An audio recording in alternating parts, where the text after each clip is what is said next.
भावनिक गरज कशी तयार होते हे दरवेळेला व्यक्त होईलच असं नाही. माझ्याकडे एक मुलगा मुलगी होते. दोघं त्यांच्या ग्रॅज्युएशनच्या शेवटच्या वर्षात होते. फर्स्ट इयर पासून एकत्र होते. ग्रुपमध्ये त्यांच्यात काही प्रेम बीम असलं काही नव्हतं. छान मित्रमैत्रिणी होते. ग्रॅज्युएशनचं वर्ष आलं, आता परीक्षा द्यायची आणि संपलं. तो मुलगा होता कर्नाटकातल्या ते बेळगाव वगैरे त्या साईडचा आणि मुलगी जी होती ती हिमाचल प्रदेशची डेहराडूनची मुलगी होती. तर दोघांनी विचार केला की आपण दोघं यंग आहोत, आपण दोघं एकमेकांना पसंत करतो, पण ॲज अ फ्रेंड दोघांनाही एकमेकांना फिजिकली अट्रॅक्टेड आहोत. तर आपण काय करू, एक one night stand. One night stand म्हणजे माहिती की दोघं एकदाच फक्त शारीरिक संबंध ठेवून. आणि नंतर ऍज इट इज ग्रॅज्युएशन झाल्यावर मी देहरादूनला, तू बेळगावला, काय कधी भेटणार आपण आयुष्य, काही आपल्याला इमोशनल अटॅचमेंट नाही, काही नाही. दोघं जण आले, एक लॉज बुक केला, तिथे त्यांनी त्यांचा वन नाईट स्टँड केला, झालं सगळं व्यवस्थित, एन्जॉय केलं दोघांनी वगैरे. आणि मग ग्रॅज्युएशन झाल्यावर ती देहरादूनला गेली. मध्ये 4-5 वर्ष गेली.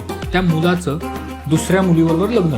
आता लग्न झाल्यावर तुम्ही लोक काय करता, व्हॉट्सअपवरती आपल्या ग्रुपला पाठवता इन्व्हिटेशन. तसं ते इन्व्हिटेशन जात जात जात त्या मुलीपर्यंत पोहोचलं. ते इन्व्हिटेशन पोहोचल्यावर त्या मुलीला एकदम लक्षात आलं, अरे हा तर किती चांगला मुलगा आहे, मला तो किती आवडतो, माझं त्याच्यावर प्रेम आहे, तो कसं दुसरीशी लग्न करू. म्हणून ती डेहराडूनहून डायरेक्ट दुसऱ्या दिवशी बेळगाव. मग त्या मुलाच्या घरी काय तमाशा झाला असेल तू विचार.